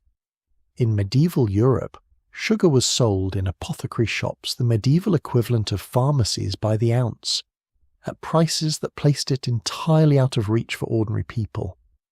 Household accounts from wealthy English estates in the 13th and 14th centuries record the purchase of sugar in small, carefully noted quantities, listed alongside spices and other rare imported goods. It was used sparingly in prestige dishes at formal dinners, a pinch here, a sprinkle there, not a staple, an extravagance. Then came the plantations. Beginning in the 15th and 16th centuries, European powers established large-scale sugar cultivation in the Atlantic islands, Madeira, the Canaries, and then, on a far larger scale, in the Caribbean and Brazil. The scale of production that these plantations achieved, powered by the forced labour of enslaved people in one of the most terrible chapters of human history, was without precedent. Sugar that had been a luxury became, over the course of 2 centuries, steadily more accessible and steadily cheaper. By the 18th century, sugar had migrated from the upper tables to the middle ones. By the early 19th century, it was reaching the working classes. Sugar in tea, a habit that would come to define British culture, was spreading through the population. Sugar in jam, spread on cheap bread. Sugar in the new commercially produced sweets and confections that began to appear as industrial manufacturing, made them affordable to ordinary people. Sugar everywhere, in quantities that no previous generation had ever encountered. The teeth noticed. Physicians and observers in the 18th and 19th centuries documented the change. Writers on health and diet noted, with varying degrees of alarm, that as sugar consumption rose, the condition of the population's teeth declined. The connection was not invisible. It was visible in the mouths of the people around them. Tooth decay, which had been a problem for the wealthy who could afford sugar, became a universal problem as sugar reached everyone. There's a famous anecdote about Queen Elizabeth I of England, who reigned from 1558 to 1603. A German traveller who visited her court late in her reign noted, among his other observations, that her teeth were very black and decayed, a condition he attributed to her great fondness for sugar, which the English in general consumed in much larger quantities than the Germans. It is a striking image. One of the most powerful monarchs in the world sitting on her throne with a mouthful of decayed teeth, because she had access to something that most of her subjects could not yet afford. Those subjects, deprived by poverty of the very thing that was rotting their queen's teeth, often had better dental health, not because they were taking better care of their mouths, but simply because they could not afford the substance that was doing the damage. That irony reversed completely as sugar became cheap. Once the plantations were in full production, once the industrial refineries were running, once the price had fallen far enough that a working-class family could afford it, the protection of poverty dissolved, and dental decay became, for the first time in human history, truly universal. The mechanism is one we've touched on already, but it is worth understanding fully because it is the heart of the matter. Streptococcus mutans, the primary bacterial species responsible for tooth decay, produces lactic acid when it metabolizes fermentable carbohydrates. All fermentable carbohydrates do this to some degree. Cooked starch does it. Fruit sugars do it. But refined sucrose table sugar is by far the most efficient fuel for this process. It dissolves instantly in saliva. It reaches the bacteria immediately. It is metabolized at extraordinary speed, producing acid surges that are larger and faster than anything the saliva's buffering systems were designed to handle. When sugar consumption is low, a piece of fruit occasionally, a drizzle of honey once in a while, the acid surges are modest, infrequent, and easily managed by the natural alkalinity of saliva and the remineralization processes that slowly repair early enamel damage between exposures. When sugar is consumed multiple times a day, in the quantities typical of a modern diet, the acid surges are constant. The remineralization process is perpetually overwhelmed. The enamel cannot repair itself faster than it is being damaged. The cavity develops. The mouth was not built for this. It is as simple and as significant as that. And yet, even knowing this, even having it spelled out in the clearest possible terms, most of us in the modern world continue consuming sugar in quantities that our biology was never designed for.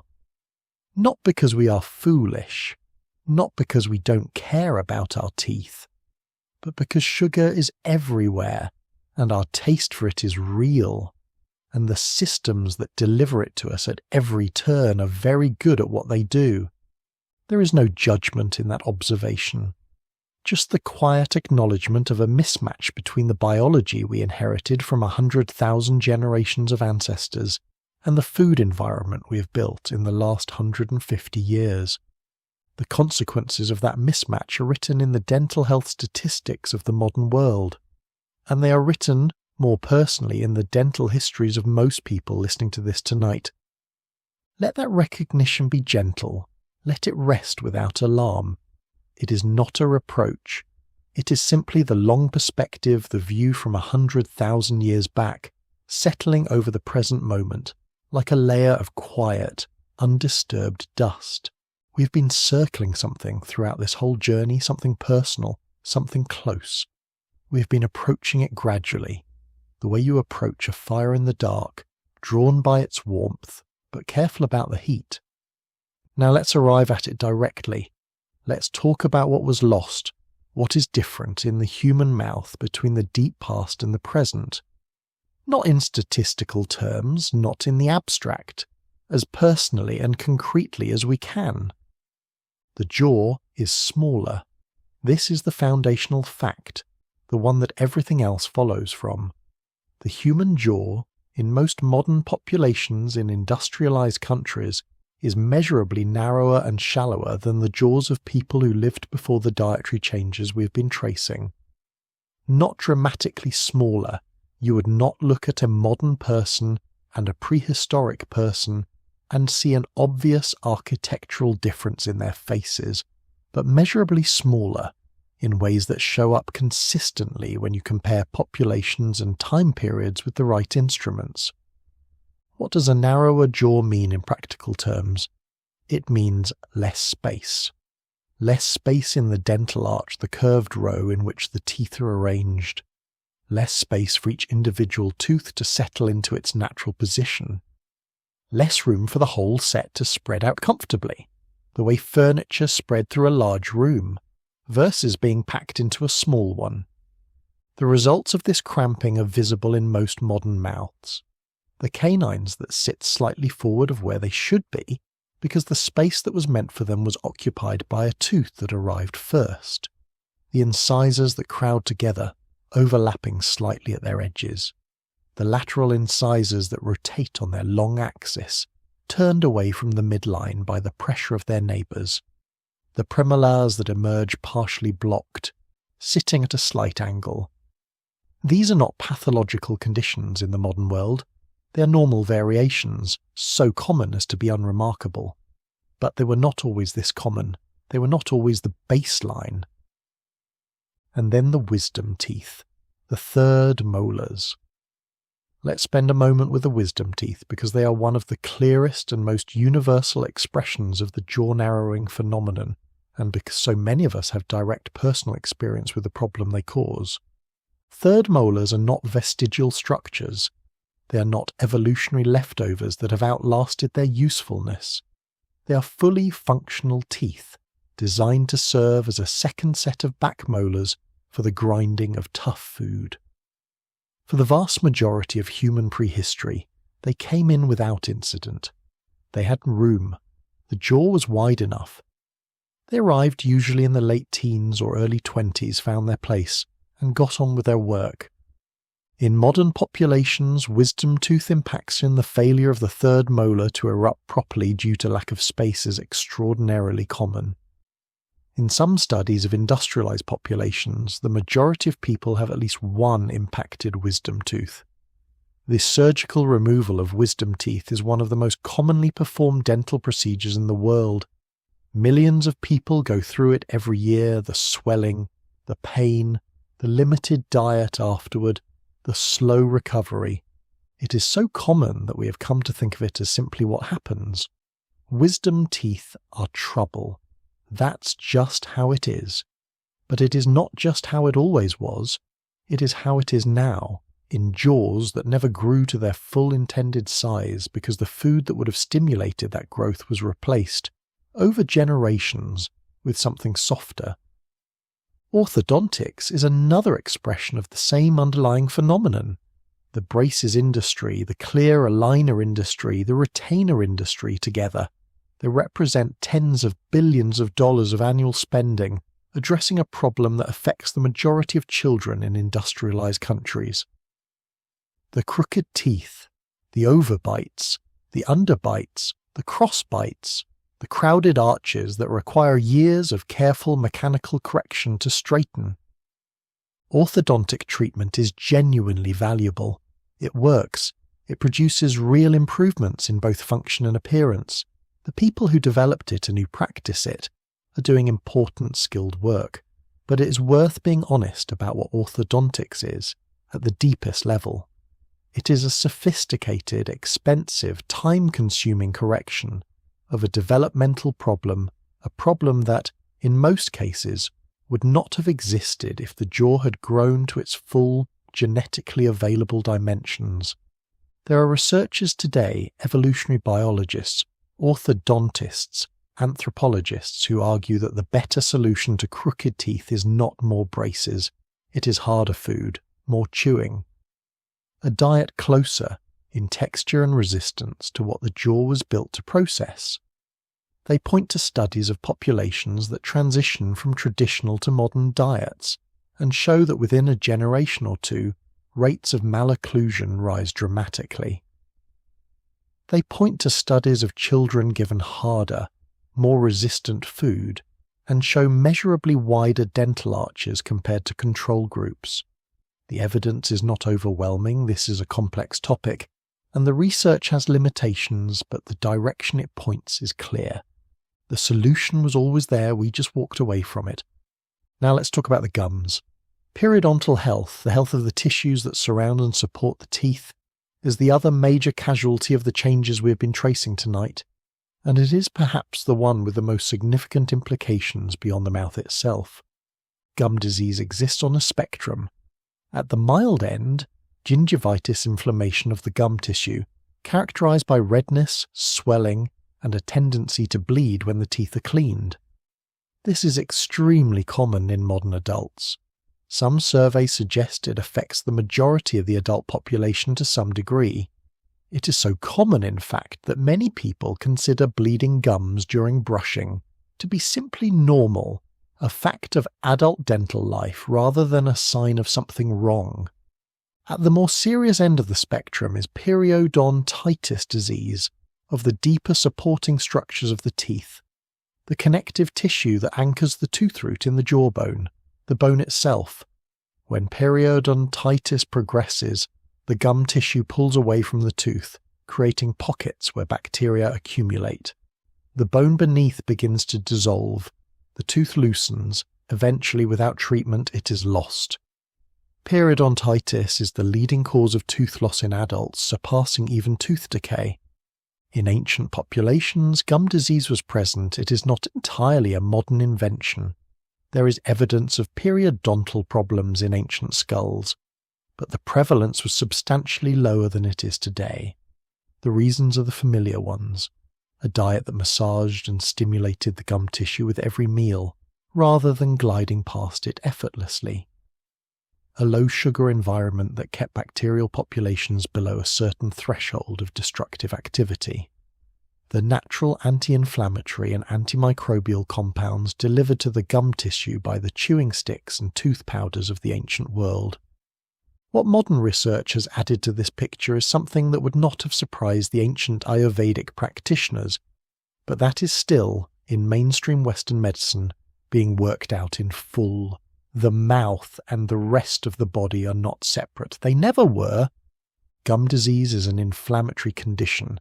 The inflamed gum tissue is not just locally damaged, it is a source of systemic inflammatory signals that travel through the bloodstream and affect tissues and organs throughout the body.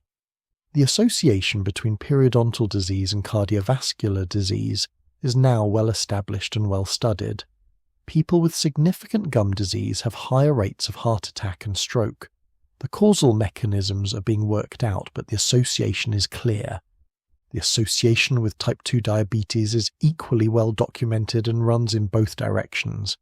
Diabetes makes gum disease more severe, and gum disease makes blood sugar harder to control. The association with Alzheimer's disease is newer and still being researched, but concerning. The bacteria responsible for gum disease have been found in the brains of Alzheimer's patients, and some researchers believe that chronic oral infection may be one pathway through which the inflammatory damage underlying dementia develops. The mouth is the beginning of the body, not just anatomically, not just because the digestive system starts there and everything that enters the body enters through it, but physiologically. The state of the oral environment, the bacterial populations, the level of inflammation, the health of the gum tissue has consequences that radiate outward through the whole organism. Our ancestors, who maintained their gum health through a combination of tough food and natural dental hygiene, were not just keeping their teeth, they were keeping their hearts and their brains and the whole system of which the mouth is the visible entrance. They were doing this without understanding any of it in the way we are now beginning to understand it. But the results spoke for themselves, written in the bones and the remarkably preserved soft tissue of ancient remains in the low rates of dental disease, the wide jaws, the straight teeth, the healthy gums of people who ate what their bodies were designed to eat and cleaned their mouths with what the natural world provided. We are today fortunate to have modern dentistry, the ability to treat decay when it develops, to address gum disease with professional care, to straighten teeth and replace lost ones. These are genuine gifts of accumulated human knowledge and skill. We should be grateful for them. We should use them. But we should also understand what they are. They are responses to a problem, and the problem is, in large part, of our own collective, making the slow, unintentional consequence of changes in how we live and eat that no one chose and no one planned, but that have, over the span of centuries and millennia, left the human mouth in a condition significantly worse than the one it was designed for. That understanding is not cause for despair. It is cause for a kind of quiet, clear-eyed appreciation. Appreciation for what was. Appreciation for the remarkable resilience of the human body, which has adapted to conditions far different from those it evolved in, and is still, in its patient way, doing the best it can. An appreciation for the small daily choices, more varied food, harder food when possible, less sugar, consistent and thorough oral hygiene that nudge the balance, even slightly, back toward what it was always meant to be. The fire is burning low now, not a real fire, of course, but somewhere in the long storytelling tradition that runs beneath every human conversation in the ancient understanding that stories are told in the evening, by falling light, when the work of the day is finished and the night is settling in around the gathered circle. There is always a fire. There has always been a fire, and it always burns low toward the end of the story, settling into its coals, giving its last warmth, allowing the night to come in gently, without alarm.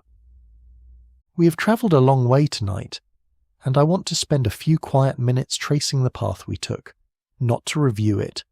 You don't need a review, but to feel its shape, to let the whole arc of it rest in you, gently, the way a long dream rests in you for a few moments after waking. We started with a question so familiar it almost doesn't register as a question. Why do we need dentists? Why does the human mouth, which has been with us for hundreds of thousands of years, require such constant professional intervention to maintain? And we found that the answer to that question leads back, step by step, through the whole of human history. We looked at the jaw of an ancient human being and saw something our modern jaws are not, quite. Wide, strong, spacious, a jaw that grew to its full potential because it was given real work to do from the very beginning, because the food it processed was tough and fibrous and demanded real, sustained engagement. A jaw that housed all its teeth, including the wisdom teeth, without crowding or complaint. We walk through the landscape of the ancient diet, the roots pulled from red earth, dense and fibrous and resistant, the wild nuts cracked open on flat stones, chewed patiently until they gave up their flavour. The tough, lean meat of wild animals worked between the back teeth with the slow, steady effort of a real meal. The berries, sharp and modest, the honey, rare and extraordinary, and the profound, structuring absence, the thing that was not there, that had never been there, that the mouth's whole architecture had been built without needing to defend against. No refined sugar, none, not a trace. We sat by the fires of the ancient world and watched the first deliberate hygiene practices develop. The neem stick worked slowly between skilled fingers until the tip frayed into a brush. The salt rubbed across the teeth with a dampened finger. The ash from last night's fire, slightly alkaline, doing its quiet chemical work. The fibre worked carefully between the back teeth before sleep. Small acts of care accumulated over generations, passed from parent to child across uncountable centuries. Not sophisticated by modern standards, but effective, genuinely, measurably, surprisingly effective. We visited the great civilizations. We smelled the myrrh in the Egyptian tooth powder as the priest prepared for the morning's rituals. We heard the quiet scrape of the copper-tongued scraper in an Ayurvedic household at dawn. We held, in our mind's hands, the first bristle toothbrush made from bamboo and pig hair in ancient China, a tool that would eventually, after long centuries of refinement and transmission, find its way into every bathroom in the world. We walked the morning streets of ancient Rome and understood that the daily routine of oral hygiene is not a modern invention. It is ancient. It is as old as civilization itself. And then we watched the turning, the slow pivot of agriculture 12,000 years ago, that began the long narrowing of the jaw, the gradual climb of cavity rates as grain-based diets spread across the globe, the arrival of sugar first as medicine, then as luxury, then as staple, and the swift, clear acceleration of dental decay that followed wherever it went, the accumulation of consequences, narrower jaws, crowded teeth, impacted wisdom teeth, widespread gum disease, the systemic inflammation that flows from an unhealthy mouth into the whole of the body that brought us to the world we live in now. It is a long story. It spans the full length of our existence as a species, and it is, at its heart, a simple story. A story about what happens when a body that was built for one set of conditions is placed in another, when the jaw that was meant to be exercised is given nothing to exercise on, when the mouth that was built to handle occasional sweetness is flooded with constant sweetness, when the natural cleaning action of a tough diet is replaced by soft food that slides down without a struggle. The body adapts. It always adapts. It is extraordinarily good at adapting, but adaptation has limits, and those limits show up quietly and persistently in the state of the teeth and the jaw and the gum tissue of most modern people. That is the story. And now that you know it, now that you have followed it all the way from its beginning to its end, I want to offer something to take with you into sleep. Something that is not a prescription or a lecture or a to-do list. Something quieter than that. You are part of an unbroken line. From the first human being who ever reached for a neem twig and worked it carefully between their teeth, to the Ayurvedic practitioner drawing their copper scraper across their tongue at sunrise, to the Egyptian priest grinding myrrh into his tooth powder in the cool of the temple morning, to the Roman citizen at their morning basin, and all the way to you tonight, in whatever room you're in whatever part of the world, having done your own version of that same ancient ritual before settling into rest. The ritual connects you to all of them, across all the centuries and the changes and the distances, across all the different languages they spoke and the different gods they prayed to, and the different worlds they inhabited. The same basic impulse runs through all of it, unchanged at its core. The recognition that the mouth matters, that it deserves care, that the small daily act of tending to it is worthwhile. You carry in your jaw and your teeth and your gums the entire history we have been following tonight. The shape of your jaw reflects the dietary history of your family and your culture across many generations. The bacteria in your mouth are the descendants of the same organisms that colonized the mouths of every human being who came before you. The enamel on your teeth is built from the same minerals that built the enamel in every human mouth going back to the beginning. You are ancient in the most literal possible sense. Your body is ancient. It was built to specifications developed over hundreds of thousands of years, and those specifications are still running in you right now, doing their patient, invisible work, maintaining, repairing, defending, adapting. The world has changed around that ancient body faster than the body has been able to change itself. That is the source of the mismatch we have been exploring. But the body's wisdom, its deep, evolved, extraordinarily well-tested wisdom is still there, still intact, still, in its patient way, doing everything it can with what it is given. Give it good things when you can, hard things, varied things, things closer to what it was built for. Give it the care it deserves, the daily rituals of cleaning that every culture, in every era, has understood to be important. Give it the rest that allows its repair processes to work, the sleep that lets the saliva bathe the teeth in its protective minerals, that lets the gum tissue regenerate, that lets the whole system recover from the day. Give it tonight this settling, this slowing, this long, quiet exhale at the end of a day. The story is finished. The fire has burned down to its coals deep and red and patient, giving off the last of their warmth into the cooling air. Around the ancient fire, the people are asleep. The children have been tucked in close, warm and safe. Someone has placed one last piece of wood, more from habit than necessity, and the coals have caught it slowly, adding a little more light and warmth to the circle. The stars are out. The same stars that watched over every fire in every camp across the whole long span of human history, slightly shifted in their positions by the slow movement of time, but still there, still recognizable, still looking down at the small warm circle of light in the dark, where a group of people is sleeping close together, safe for this night, ready to begin again in the morning. The story of the human mouth is not finished, of course. It is still being written in research laboratories and dental offices and schools of public health and kitchen tables where parents decide what to feed their children. The story continues to develop. New understanding arrives, new practices are tested, new connections are drawn between the health of the mouth and the health of the whole. But tonight, that part of the story can wait.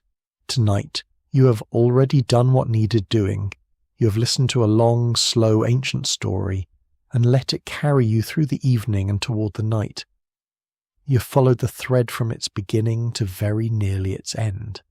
You have perhaps felt the small, quiet shift that comes from understanding your own body a little more deeply, from knowing where the jaw you carry comes from and what it was built for and how it has fared over the long journey from there to here. That's enough for one night. More than enough. Let the day go now, all of it. The small worries and the unfinished things and the background noise of a modern life, let it all drift, like smoke from a dying fire, up into the cool, dark air. There is nothing it needs from you right now. It will all be there in the morning, and in the morning you will meet it with whatever you have. But right now, none of it requires your attention. Right now, the only thing that is required of you is to rest. The ancient practice, the oldest human act, the one that connects you tonight to every person who has ever lain down at the end of a day and released their grip on it.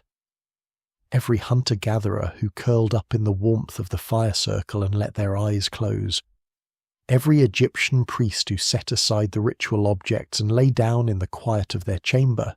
Every Roman, every Ayurvedic practitioner, every person in the long, unbroken chain of those who lived before you, they all did this. They all came to the end of the day and rested. And so, tonight, do you. Sleep well. If this journey through history helped you find some rest tonight, a like on the video means a great deal. It helps others find their way here when they need it. And if you'd like more slow, calm journeys through the past, subscribing keeps these stories close for whenever you need them. Thank you for listening all the way to the end. Sleep well, wherever in the world you are.